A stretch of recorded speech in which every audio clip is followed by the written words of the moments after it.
Hi everyone, talking about velocity-based training today. And I included a picture there of a plateau because I feel like if you've been training for a while and not including VBT, then you're probably on a plateau, probably kind of stuck in a rut. But including VBT may be the item that takes you up to another level and improves your training, especially if you're an athlete. This could be very well how you might bridge that gap between slow, strong movements in the weight room to fast, powerful activities on the field.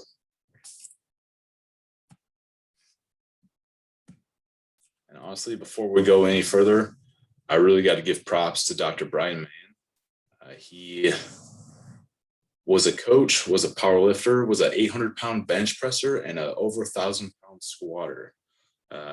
Super intelligent individual, and works very hard in our field to provide information via books, speaking events, speaking engagements, and also does quite a bit for free online. He's probably on other social media platforms. I'm familiar with him through Facebook. And I've worked with him at the University of Missouri. He's now at the University of Miami. If you want to talk about the VBT guy, I think most individuals in the States, maybe on the planet, would agree that Dr. Brian Mann is the man, if you'll forgive my terrible pun there. But yeah, so before we go any further, just wanted to thank him. And not everything is from him that I'm going to share with you today, but quite a bit of it is. And my appreciation for other people's materials is stronger because of what I've learned from Dr. Mann. Why would we measure velocity? Measuring velocity helps us calculate power, and it helps us train with more specific stimulus to incite more specific adaptation. So if we want to calculate power, if two individuals jump just as high as one another, but one individual weighs more, then they would be producing more power. And you can, however you want to do it, if you want to do it into wattage or whatever it is, that's fine. But really what you want to know is you want to know who's going to be capable of producing more athletic movements out on the field. And you want to grow that skill set. So if you have two individuals who bench press 500 pounds, that doesn't mean that they're going to shot put the same distance. One of them is likely more able to access their power, more able to create a faster rate of force, and to push that shot put out a little bit further than the other guy or girl. So measuring velocity, it's great for our training, as we will repeatedly discuss today, but also for competitions. You can go in and maybe have some fun with maybe doing we have these Kaiser machines that have a faceplate on them that tells you how much power is being put into anytime the cable handle is pulled away from the standing unit. And so we might do like a one-arm punch for a competition. We might do a row, like a two-handed big row, standing row for a competition. So really, it's great for training. It's great for competition and fun. It's great for predicting success. The list goes on. And really finding ways to express success aside from just lifting more weights, because sometimes you might make an athlete stronger, but they may get slower. They may become less athletic as they train in the weight room. Big old bodybuilders probably not going to do too well in a 1 mile race or a soccer game, right? So there's that sweet spot for everything, and measuring velocity gives you a little bit more insight.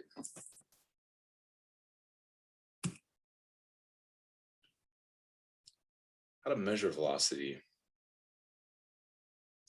An accelerometer of some sort. the tendo unit. I've got pictures of the whole case on the right there. And then on the left is what you would see of the actual faceplate, kind of demonstrating what your speed is. So if you look at that top portion right there, that's meters per second. So we will kind of revisit that meters per second measurement over and over again today. That's important to know when you are training. If you're in the weight room and you're doing a lift, you got the tendo unit hooked up to the bar and you're looking for a specific zone, then you're looking to see, you do a rep, however many reps you're doing, and you look to see what your score is there. As far as judging with the naked eye, yes, it can be done. You could do a handful of reps, and you could do the handful of reps and you could use a stopwatch and you could work out from there. Or you could just say, keep the reps crisp or brisk or quick or whatever it is. And maybe tell the athletes, if a slow, terribly hard, grinding, nasty rep is 10 out of 10, or 0 out of 10 or 1 out of 10, whatever you want, you say, give me a 6 out of 10, give me something that's challenging, but it moves well, it's smooth. So you can kind of start play with it like that. But if you have the resources, if it's possible at all, a tendo unit or something like it may be very, very beneficial and a bit of a game changer.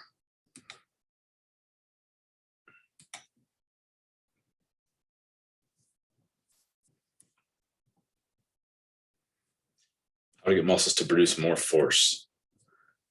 I'm going to skip the first few bullets there and go right to rate coding, because that's VBT intensive. That's more related to what we're talking about today. This has to do with the fact that when we use VBT, we might be training the muscles, we might be training the connective tissues, we might be stressing those out and causing an adaptation there. But more likely is that we are maybe lifting a little bit lighter and a little bit faster, and that we are training the nervous system. And when you start training the nervous system and sparing muscles and joints, that allows you to train not only more frequently, but more efficiently. High stress on the muscles on one day of the week, high stress on the nervous system on other days of the week allows you to have one system recovering while the other one is working, and vice versa. And then you can attack the problem of getting stronger from both ends, or from multiple factors anyways. So excuse me while I read out loud. I'm going to warn you guys, I'm reading out loud a lot today, more so than usual. Sorry about that. The force exerted by a muscle during a voluntary contraction depends on the number of motor units recruited for the action and the rates at which they discharge action potentials. Rate coding.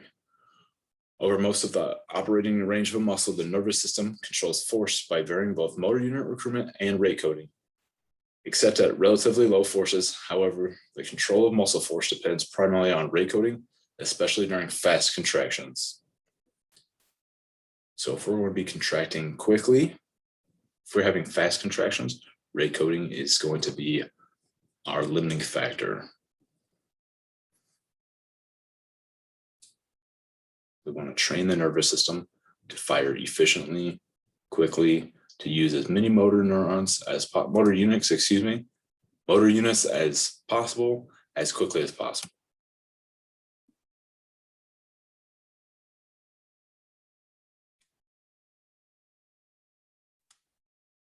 Spend a little bit of time on this slide here.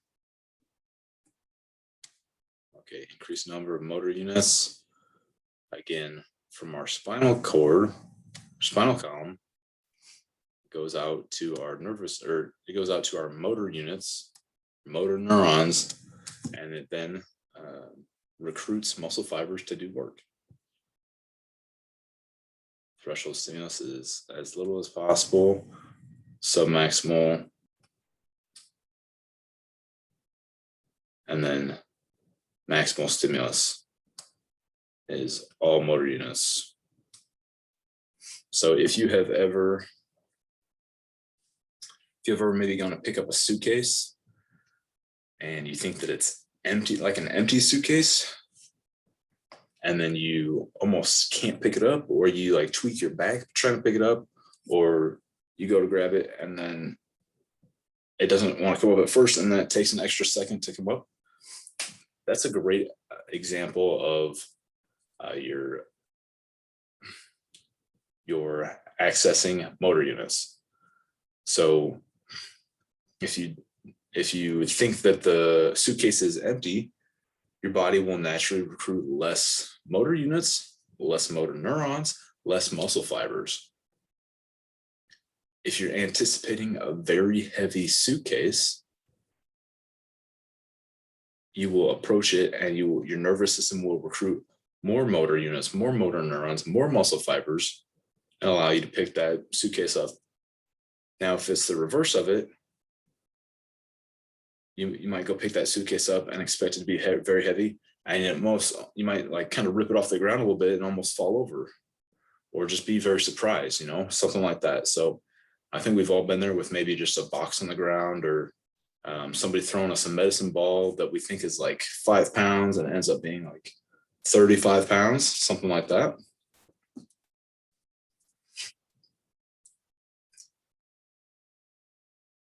So we've got rate coding, but really we want to talk about rate of force development, okay?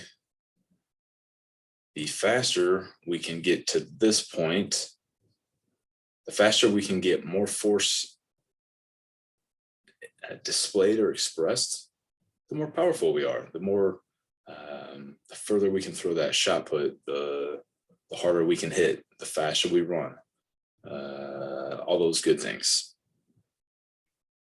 So rate of force development can be trained in the weight room.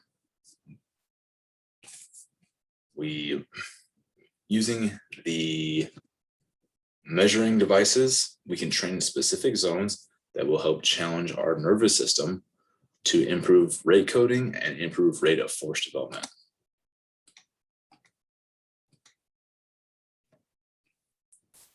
Here's our force velocity curve. Nothing too earth-shattering on this. If you look in the upper left, you will see that high forces usually have very low velocities. And if you see on the right there, high velocities usually have very low forces. It's an inverse relationship. But with training, we are able to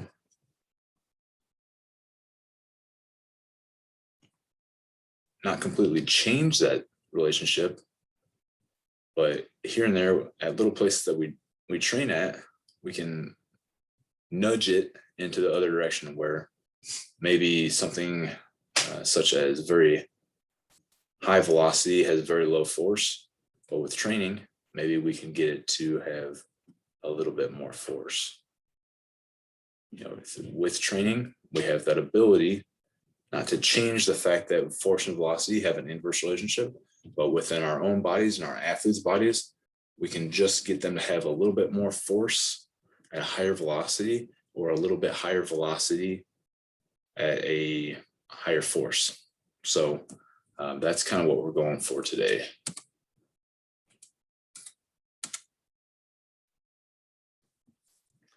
Fred Hatfield, aka Dr. Squat, is a renowned lifter, instructor, author. Broke the 1,000-pound barrier in the squat in 1987 at the age of 45.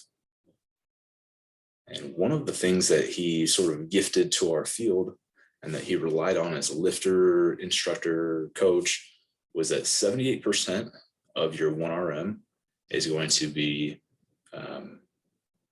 where your power peaks. So training around that and near that allowed him to nudge his force velocity curve and to go back and forth to create higher velocity at higher force, and then to create a higher force at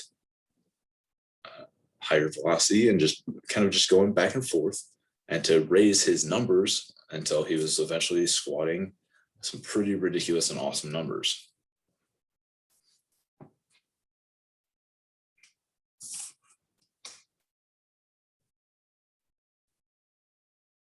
So you'll see later on when we're talking about percentages and training, you'll see that we spend a lot of time near and around that 78%.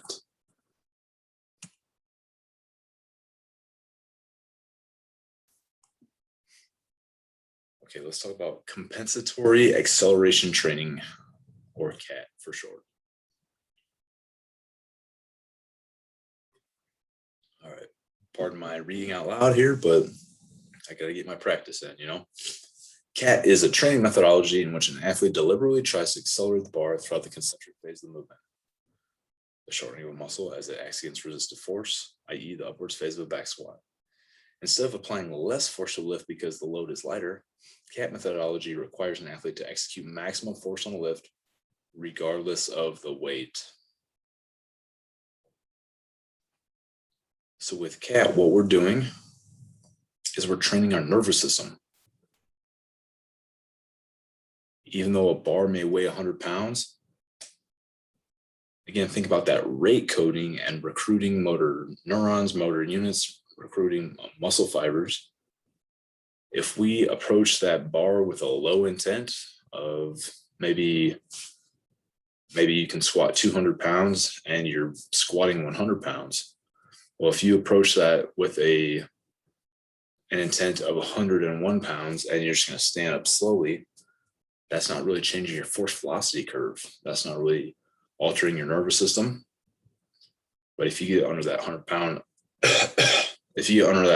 squat and you give it your very maximal effort to the point that the bar jumps off your back a little bit at the top, you can actually put well over 100 pounds of force into a 100-pound bar. And when you do that, when you practice that, the right methods and approach, it changes your nervous system and your rate coding and your rate of force development to create a greater rate of force development. Then when you go to squat 200 pounds again, your nervous system is going to be more efficient. It's going to give you a better opportunity to squat a heavier maximal weight. Not to mention the benefits that it has out of the weight room regarding jumping, sprinting, things like that. Your nervous system is upgraded from what you do in the weight room. Go out on the sporting field, it's very likely that you're going to be more competitive.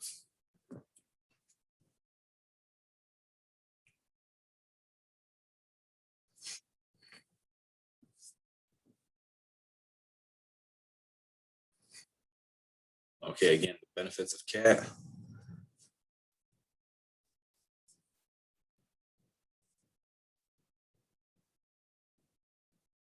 All right, I think we just knocked that out already in our previous slide, but something to keep in mind is that intent. I just want to point that out. It's your intent.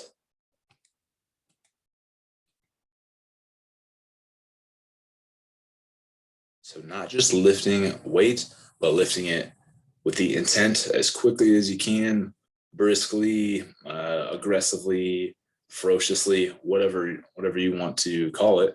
But you're putting as much force into it as possible.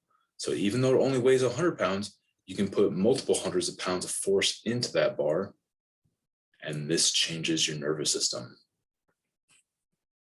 And it spares your muscles and your joints while you're doing it. It's a way to train to become more powerful, more forceful, without grinding and wearing on joints and having lower stress on the muscles as well.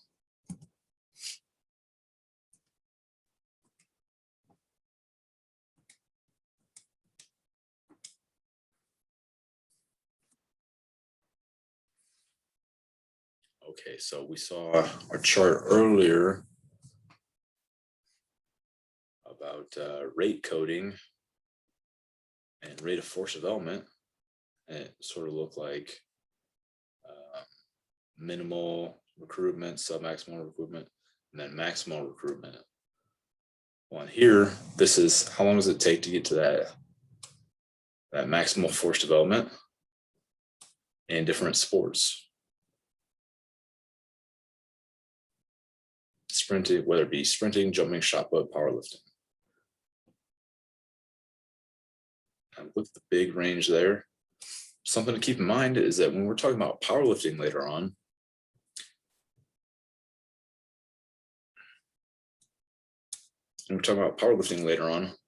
powerlifters will base some of their speed work based on their maximal work. So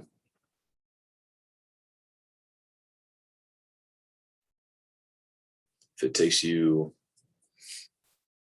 0.4 seconds to produce maximal force, then when you're training, you may do multiple reps of lighter weight in that similar time window. So that way you're training your nervous system to produce force for the same amount of time as it will when you're actually calling on it with the heavier implement and with your sport. And that gets exciting because then you can start to beg, borrow, and steal. You could have, could shot putters be doing some jumping? Could they be doing some jumping for training? All right. That's a very similar amount of time, very similar time there, but it's a different stimulus. Okay. So if their shoulders bother them that day or whatever, or if they did heavy shot put the day before, maybe the next day they could do some more jumping. So it spares their upper body, but they can still train their nervous system. And maybe sprinting. Now, those are big, strong athletes, but maybe some sprinting within reason. So I had them do light sled pushes, and that light sled pushes.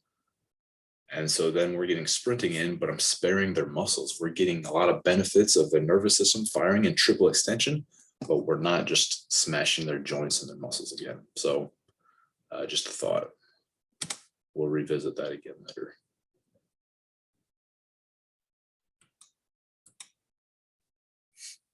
Now we're looking at our force velocity curve. So now we're going to be able to take some of those times, the meters per second, and we're going to be able to train specifically for certain adaptations that we want.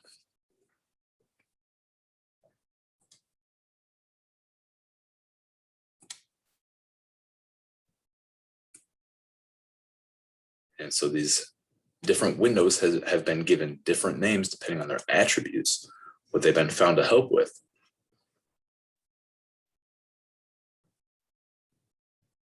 So starting strength or max speed, so 1.3 meters per second or greater, and then a little bit lower speed strength and strength speed. So these two, very similar. One is a little bit more speed, more influences speed a hair more. The other one influences strength a hair more.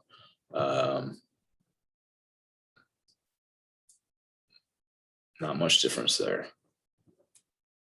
Accelerative strength and max absolute strength. So many individuals believe that the max absolute strength, that by training that, everything else benefits. And I'm one of those individuals, but I do think that theory, that philosophy is a little too simple. It's gotten a little bit too much clout. And it's something that I used to hang my hat on. I used to say, if you get athletes as strong as possible, strong individuals are less likely to get hurt. And then I would kind of sit back on my laurels and say, max strength feeds into all of these others. So instead of doing speed work down here or over here with lighter weights, why don't you take these weak athletes and just make them strong?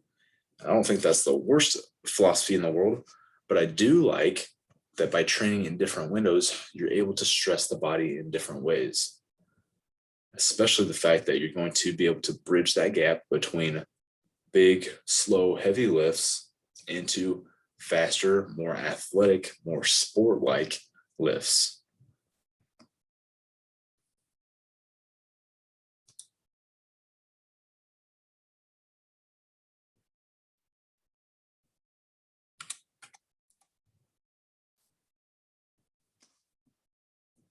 All right, so this is the point where if you don't have a tendo unit, now you're able to sort of base your training off of different percentages.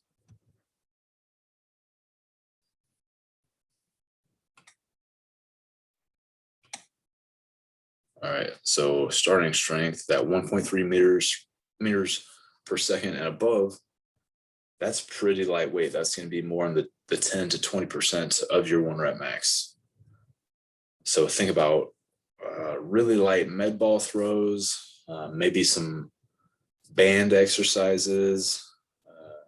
You could do a barbell, but depending on how strong your population is, the average barbell weighs 45 pounds. So if you want to be training with 10% of their 1 rep max, unless they're a 450-pound lifter, and whatever that lift is, you're already at a higher percentage. Now, me personally, I think your athletes are going to get quite a bit of this through sport practice. Again, there's medicine ball work, band work that you can do. And it just depends on what your population needs, wants, etc. And now, as we start looking at maybe doing some speed strength, okay, now you might start programming in the 30 to 40% window. And remember, that's going to be light. Okay, let's say I've got a 200-pound squatter and they're going to be doing 30%. Okay, that's a 60-pound squat.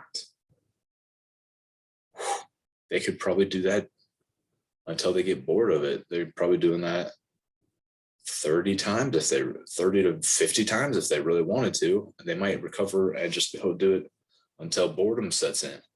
But at 30%, they're going to be able to do well over 20 reps. But if you have them doing it for just a few reps, the trick is that I word. Let's see how we do it here.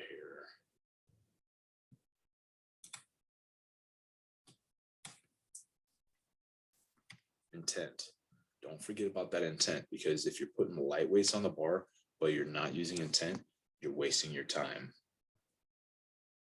Unless you're doing buku reps in that 25 and up range. Again, it just kind of builds there. Oh, I thought I saw my square on. It just kind of builds there in the different windows. So if you don't have a tendo, if you don't have an accelerometer, the groundwork has been done. If you're training somewhere in those percentages, you're probably close. And like most things in training, there's some carryover. So if I'm doing 40% of my weight, are you going to tell me that's not going to help my strength speed? I don't know about that. I disagree. I think if you're doing 40% with intent, you're probably helping your strength speed a little bit. So even if your percentages are a little bit off, even if your tendo or a similar product is acting funny that day, if your intent is high and reps are looking good, you may not be training exactly what you want. You might be training a neighboring velocity zone, which is not ideal, but it is okay. So I would encourage you all not to be downtrodden if you don't have $1,000 toy that tells you exactly how fast the bar is moving, because you can just jump in here and use some of this sort of preordained knowledge, some of this research that just kind of tells us what we're looking for a little bit.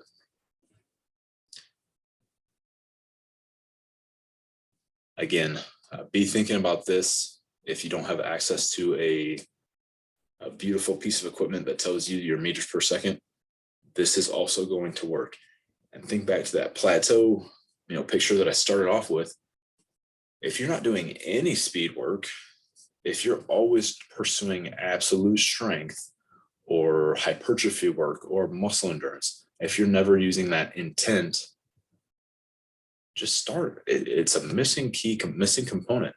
It's one of the 4 ways that our muscles are going to create more force is by increasing our rate coding, by changing our nervous system so that we are recruiting more motor neurons, motor units, and muscle fibers.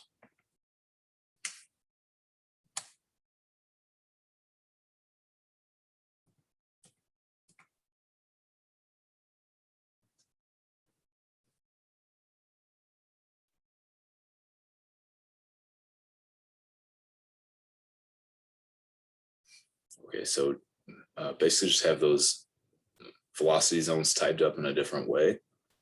But I just wanted to kind of bring those up and pair them with these three thoughts borrowed from Brian Mann. The first thing that we want to worry about when we're lifting is form. Are we using the movement patterns that we want? Are we safe? Are we consistent? After that stuff is taken care of, now you want to work on velocity, because what you're really training is you're not really training percentages, you're training velocities. When you're moving slow, you're trained to become slow. If you're moving lighter and faster, you're going to become faster. But then you want to start getting that intent and that speed on your heavier weights. And then when you start moving those with intent of higher velocity, they will start moving faster and you become stronger and more powerful. Your third factor that you're concerned about is the load. So if someone comes in on a given day and they are training with 40 to 60%, not too heavy, it's going to be somewhere in there, that strength speed or speed strength. So if they're in that 40 to 60%, okay, let's say they had a really bad day. They got in a fight with their boyfriend. They had some alcohol. Maybe they got in a car accident. Maybe they got a grandma who's sick, something like that. They're not sleeping for a few days in a row. You come in with 60% on the bar. They may be moving it in maybe less than 0.75 meters per second. It might be moving really, really slow.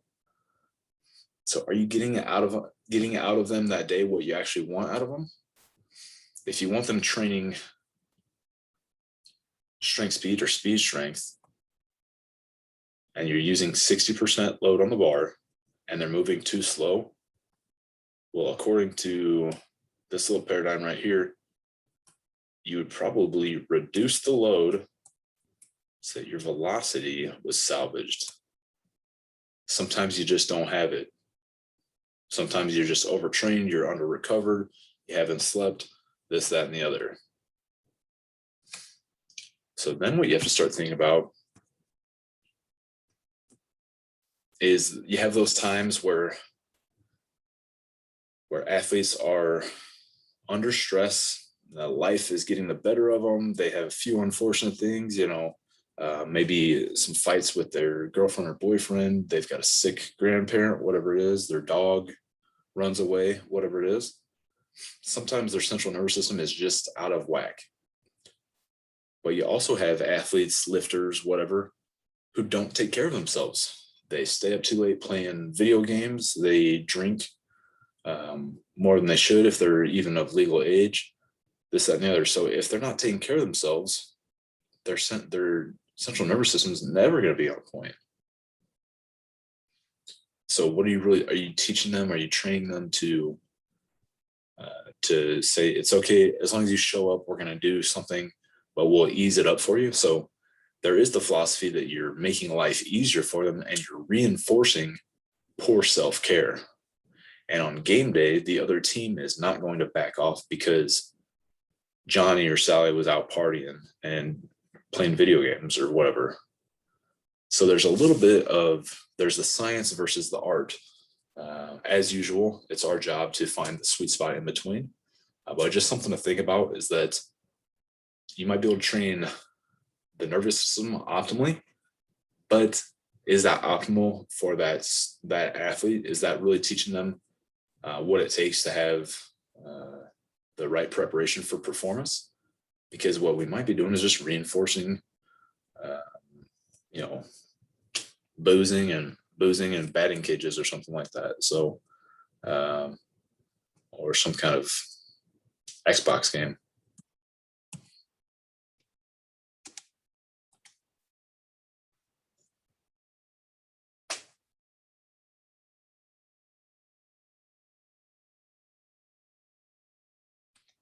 Okay, looking at batch of movements here, just something to think about. This is all, yeah, this is all barbell based. Okay,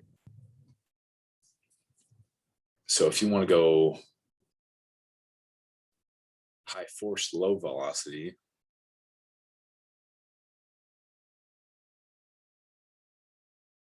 might be up here with the jump shrug. All right, there's some benefits there. That's a fairly simple movement. You're gonna get some good weight on there. You don't have to do a whole lot of teaching. You don't have to worry about athletes coming up, knocking themselves out, breaking a wrist, breaking a thumb. So the jump shrug, a great movement for producing a lot of force. Unfortunately, not a lot of velocity. But you could go in there and you could start to play around with your weight schemes and your loading zones, and you can start to nudge your force velocity curve a little bit in your favor. And you can do that with just that jump shrug movement, or you can train other movements these are all triple extension based movements. So you can go in and train other movements that will help you nudge that force velocity curve back and forth just sort of naturally. So sort of like doing a movement on the other end, a mid-thigh pull, okay?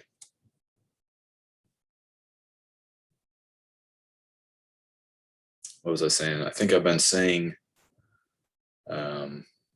high force, low velocity over here, but that was me putting my foot in my mouth. So this is high velocity, low force. Mid-thigh pull. If you want low velocity, high force, then you find yourself over here. Okay, so now my foot's out of my mouth, I think. But the thing about training those is it's kind of like a bell curve. I like the idea of a bell curve in that if you train one extreme and another extreme,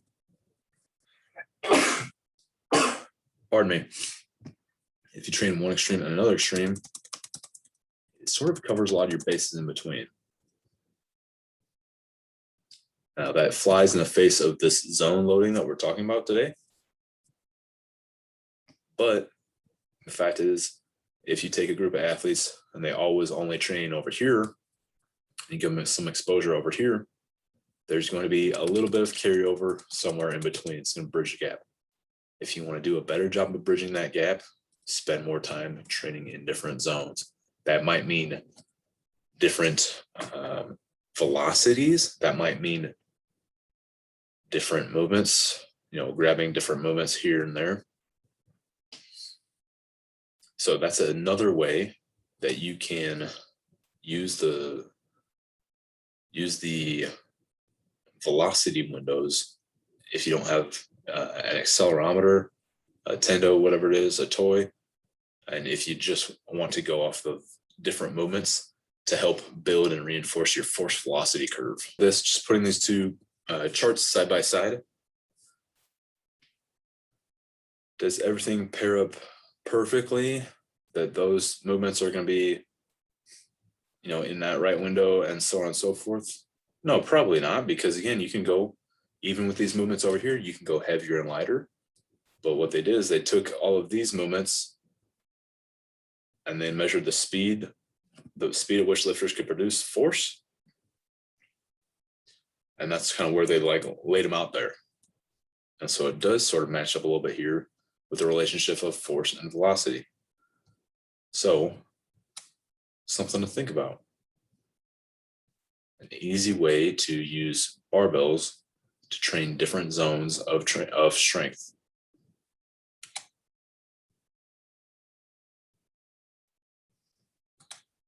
Another slide where there's way too much info. This is not a good slide. And I'm going to read it. So I apologize, but I just want to get this information out there. And here we go. In the calculation of kinetic energy, increasing velocity is much more important than increasing mass. This is because velocity is squared into the equation, Ke equals 1/2 mv. That's why the squat under in Olympic lifting is so important. When the lifter falls under the bar, he's producing kinetic energy for reversing the direction of the bar. This dropping under the bar should not be confused with an eccentric phase. For an eccentric phase to occur, muscle tension must accompany the action. The squat under has no muscle tension. We know that 40 to 50% more muscle can be used during the eccentric phase, and this is where a real problem occurs. As a barbell grows heavier, one tends to lower the bar more slowly. However, this is counterproductive. When slowing down during the eccentric motion, we are emitting an energy that can be stored in the muscles and tendons. The myostatic reflex occurs when a muscle is stretched by an external force. Yes, this causes a stretch reflex, but the faster the eccentric phase, the greater the stretch reflex. This, of course, can have a negative effect on the Golgi tendon reflex. The Golgi tendon reflex helps prevent extremely high and potentially dangerous loads to the tendon. With overspeed eccentrics, we try to override this phenomenon. In Science and Practice of Strength Training, Zatsiorsky states that elite athletes develop very high forces of elastic energy in the tendons rather than the muscles. This should alert us to lower the barbell at optimal speed as the weights grow heavier. If the barbell slows down as the weight grows heavier, the length of the muscle is stretched and the muscle tension increases, which could lead to injury. Because this myostatic reflex is counterbalanced by the Golgi tendon reflex, and inhibition of muscle action occurs, causing a less than maximal concentric phase. Of course, this limits the potential to overcome heavier loads in training or at meet time. Oof, sorry about that, guys, but some great points in here. Let's dissect it just a little bit.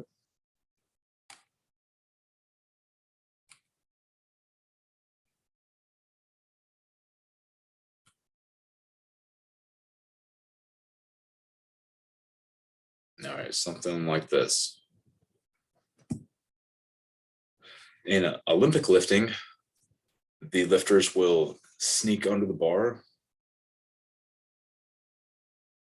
They'll drop under the bar.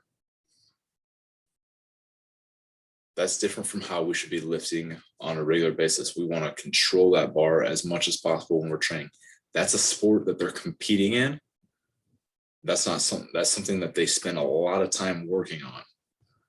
If we have Olympic lifters, they can do that, but they don't want to do that all the time, because then they're not going to develop their eccentric phases of that squat pattern. But that's their sport. That's what they're doing to compete. Now look here, you're going to get more muscle during your eccentric phase, okay? That means you have more motor units firing into more muscle fibers. So by using your eccentric phase, you're doing a lot of that phenomenon of rate coding and of force development, rate of force development. You're setting the foundation for a forceful concentric contraction. And you're creating you're helping develop that kinetic energy, not to mention your stretch reflex. Okay, how about the faster the eccentric phase, the greater the stretch reflex. So if someone's going to dunk, or maybe go for a jump ball in the beginning of a basketball game, the first thing they do before they go up for the ball is they go down and then they come up. And there's a sweet spot. They're not going to do a full butt to calves squat and then come up. They're just dropping into a little quarter squat and then back up. There's a sweet spot not only for the range of motion, but also for the speed. And as we can see, the faster you go down, the faster you do an eccentric motion, it's likely that you're going to produce a faster concentric motion.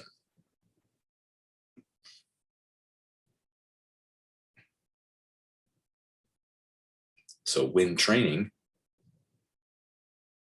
moving quickly downwards helps, as well as moving upwards. The faster you go down, the faster you come up on a regular basis. If you're moving faster on the way up on a regular basis, that applies to our rate of force development. It says this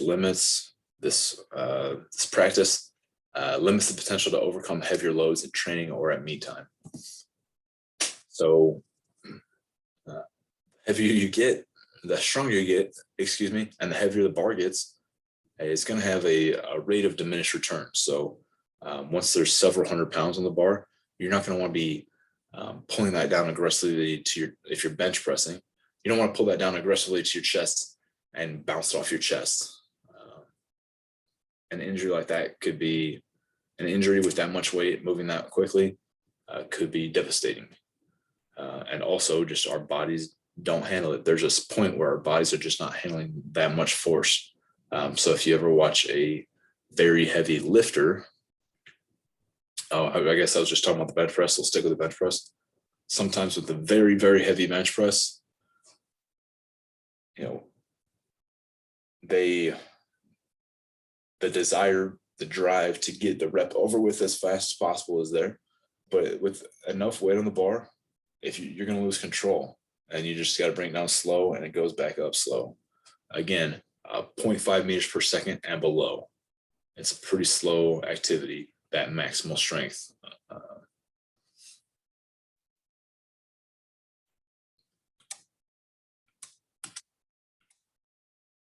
And again, I apologize. We're going to read through this and then kind of go back and dissect it a little bit. The answer to this dilemma is only use enough eccentric muscle tension to control the barbell in the correct path. If in fact one uses 40 to 50% more muscle tension to lower weights, does it not make sense to only use up to 50% of your eccentric strength when lowering weight? This will contribute to a stronger concentric phase, producing a higher result. Using the Tendo unit, we have found that when doing speed strength work in the bench press and squat, the eccentric phase moves at a rate of 0.7 to 0.8 meters per second. This is basically the same as a concentric phase. This maximizes the stretch reflex. Simply said, the faster down, the faster up. With near maximal weight, the same trend was observed. The eccentric and concentric phases were both 0.45 to 0.6 meters per second. Band and bar weight were used to achieve these results. When all resistance was from barbell and plate weight, the lowering time was considerably longer. The eccentric phase was 0.4 meters per second on the speed squat and bench, and 0.6 meters for the concentric phase. With near maximal weight, the eccentric phase was 0.37 meters per second, and the concentric phase was 0.4 to 0.5 meters per second. This means that bands can play a valuable role in increasing the eccentric phase of barbell lifts. This will teach you to use less eccentric muscle action. As weight grows heavier, the bar speed should find an optimal speed regardless of the external resistance. So the nice thing about training with bands, in this case, a bar with a band on it, is that the band creates this overspeed eccentrics. It sends it down faster and more aggressively than gravity does. And this is sort of explaining why that creates a benefit. Is that it promotes a faster eccentric and then helps develop a faster concentric.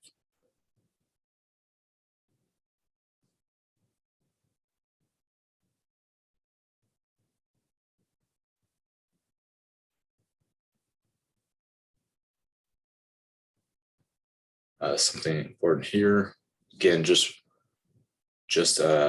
reiterating that the speed that it comes down at is similar to the speed that it's going to go up at. So the faster it comes down, the faster it goes up. And I'll leave it at that, is that the bands will help create a more forceful athlete. And then also there's a bit of a reflection for the force that comes down, creates kinetic energy, you cause the stretch reflex, and that helps you produce force on the way up.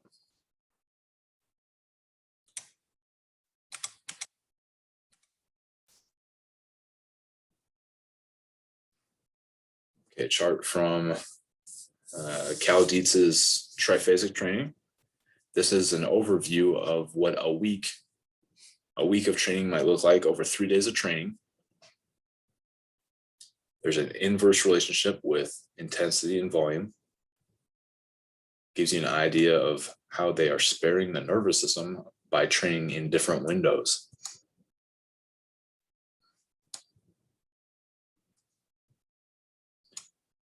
So Monday is sort of an average day, not too aggressive with intensity or volume. Wednesday is pretty blatantly an intensity day, pretty low volume. And Friday is the reverse of that, pretty low intensity and pretty high volume.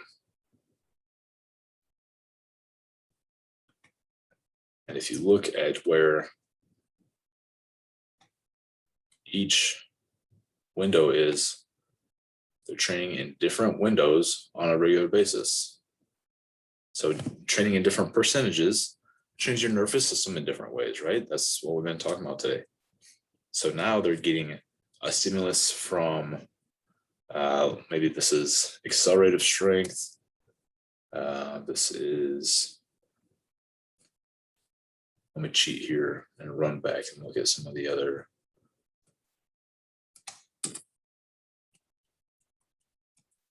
Okay, where's our green chart here? So they had 70, 80, so accelerative strength.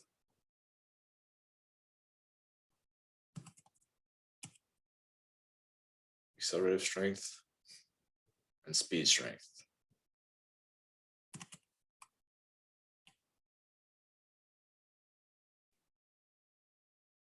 Or excuse me, accelerative strength and strength speed.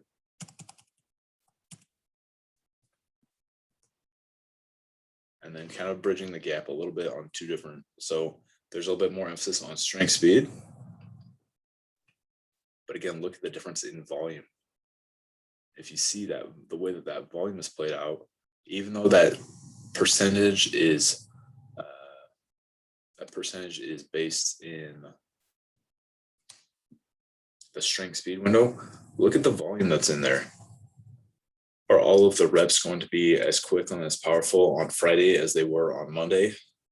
Maybe, I'm not sure. I would need more details about the program because I don't know if the volume is coming from more reps in a given set or more sets in a given session. But again, it's pretty clear to see that they are sparing the body from duplicate training over and over in the same windows. So there's a difference there. There's different stimuli, which is what today is really about, is our ability to spare the body from overtraining and to stimulate training in new and various ways. Block is slightly different. It's going to spend more time in the accelerative zone, and then also look at the volume. Our volume does similar things, is that we've got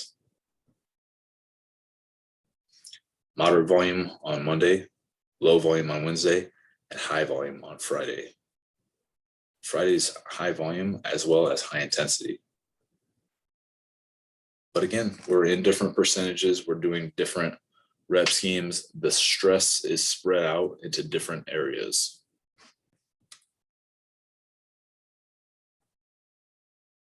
Some more things to consider with programming. If you were to look at the Westside Barbell Book of Methods, they will discuss dynamic effort squats and bench press. So again, and deadlifts. But the dynamic effort is a way that they can train their sport, which is squat, bench press, deadlift. That's the way they can train their sport more frequently without just destroying joints and connective tissues and muscles. So they're taking advantage of that rate coding path and growing their ability to create a rate of force development. So if you're programming, these are some of their suggestions.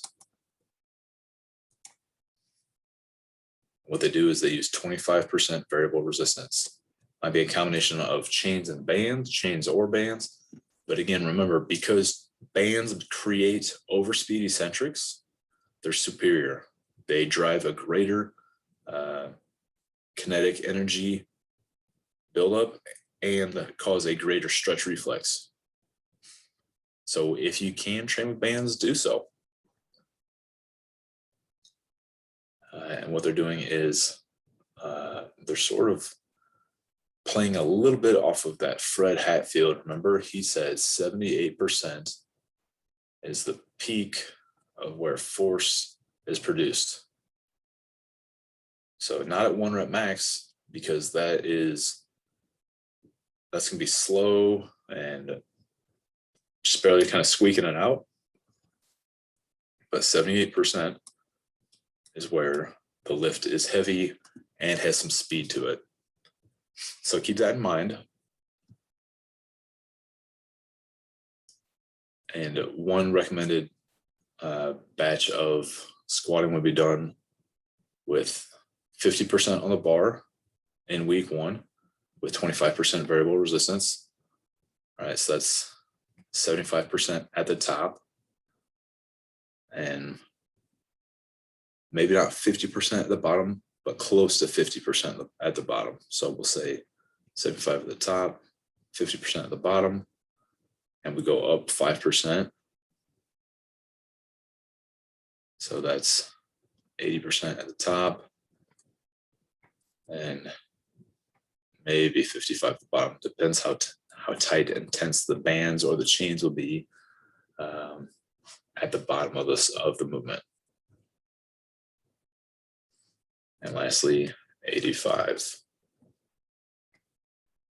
maybe somewhere around 60. So if we think about maybe the average of each of these, it's not, the average of each day is not 78%, but it's kind of close. I always like when different parties arrive to similar conclusions in different ways. That always makes me feel a little bit better about what's going on.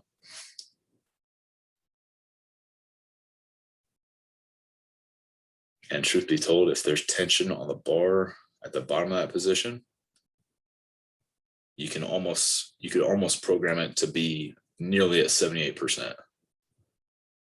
And why would we want to add variable resistance to our lifts? Well, think about what happens as we come up through a bench press or a squat. There's, it's tough at the bottom, it's tough about halfway up, and then at the top of the bench press, pretty much everybody can punch their elbows out and finish the last few inches of bench press. But when you have variable resistance, it's pulling down at you the whole time, and it gets heavier at the top. So it actually promotes and drives our rate of force development. It promotes and drives our rate coding, because normally we might kind of press, push through the hard part and then kind of coast and have that easy part. Whereas with chains and bands on with the variable resistance, it actually gets harder and harder as we go.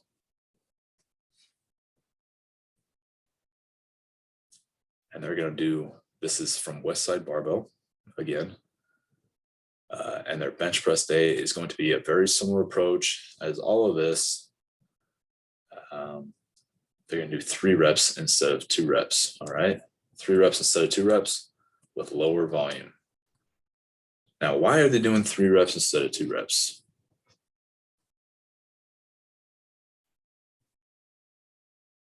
It's because it's a shorter distance. The bench press is a shorter distance.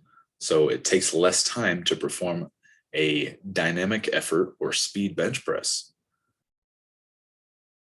But the maximal effort heavy bench press takes enough time that you need that extra rep in there to make the nervous system get a similar stressor from dynamic effort of 3 reps to a maximal effort of 1 rep on bench press. Whereas the squat, it's more similar with 2 reps of dynamic effort to 1 rep of maximal effort. So that's their logic there. Makes sense to me.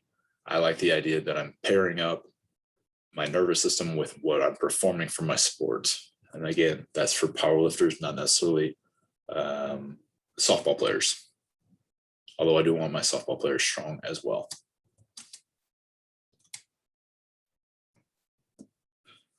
All right, we touched on this earlier, but it's really just that the Tendo units, the ability to measure an athlete's output based on when you're training their nervous system, you might want to let their nervous system have a say in what the performance is. So if they come in and they're moving slow that day, you may not be training their nervous system anymore. You may be training their muscular system, which is what you might have done 48 hours beforehand, and you might not want to be doing that. So think about having a readiness questionnaire. You can assess for a score of 10, 20, or 100 points, and then you just take your score and you create a percentage of it. So whether you've got 200-point scale, 10-point scale, if your athlete ends up coming up with a 90% on their RQ, and maybe it might be asking them about their food, their stress levels, their sleep levels, their motivation to play that day, if they score a 90%,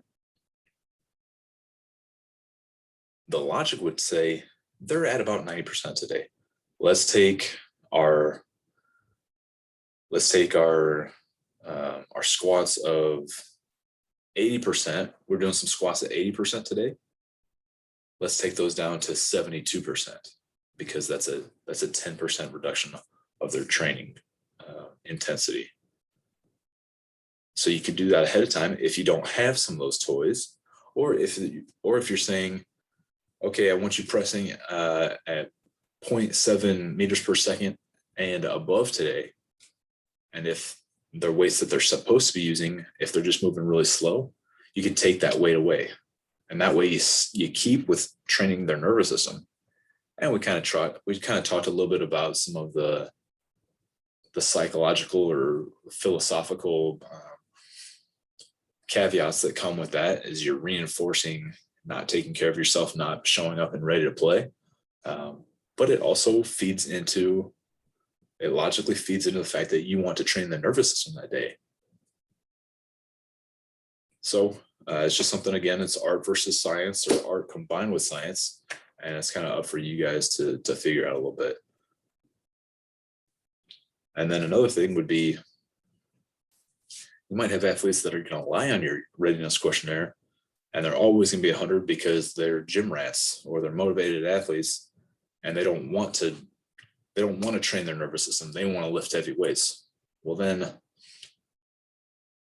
you start chasing your tail a little bit, because we've all probably seen lifters who go in to the gym every day and max out their bench press or whatever it is. And they're always testing their strength, but they're never building and developing their strength. So you have to watch out for athletes who might not be giving you true scores on your RQ. And then another thing to think about is, sometimes athletes come in and they feel fantastic. They might have slept the last few nights in a row. They might have slept 9 hours a night. Maybe practice got canceled the day before. Maybe they just started, eating really good. They're cleaning up their diet. They quit drinking, whatever it is. Maybe they're feeling amazing that day. Well, would you have a readiness questionnaire that allows for over 100%? Would you have the ability to say, your percentages are at 80% today, but the weights are flying? Let's take it up to 85%. And that's, again, if you don't have a tendo and you can't measure for 0.75 meters per second or something along those lines. So there's other ways to play with it. And it's just about kind of combining your coaching and your the science of coaching and the art of coaching. And thanks to Joey Tribbiani from Friends for asking us how we're doing. How you doing? All right. Again, we talk a lot about the barbell in here, but the barbell is not the end all be all. We have, there's people with shoulder injuries. There's facilities without bars. There's teams that don't have access to the weight room sometimes. So sometimes you may want to play around with other movements, non-barbell exercises. You could do dumbbell snatches, kettlebell swings. Med ball throws would basically kind of solve a lot of your problems depending on how heavy and how light your med balls are. Some plyometric activities. Again, having non-sprinting athletes run sprints. So like big shot putters or big throwers going out and doing some sprinting, even though that has biomechanically and muscularly very little to do with their sport. That trains their nervous system, which is one of the 4 ways that we create more force with our muscles. So there's something to it. Here is a short list of resources. Again, Brian Mann is the VBT guy. If you want to learn more about this, check out some of his writing, his podcasts, his YouTubes, whatever it is. Triphysic Training by Cal Dietz is basically all about hacking your nervous system and training in different zones than most people conventionally think about. And Louis Simmons of Westside Barbell is another unique thinker who uses fast lifting to become stronger. Okay, thank you.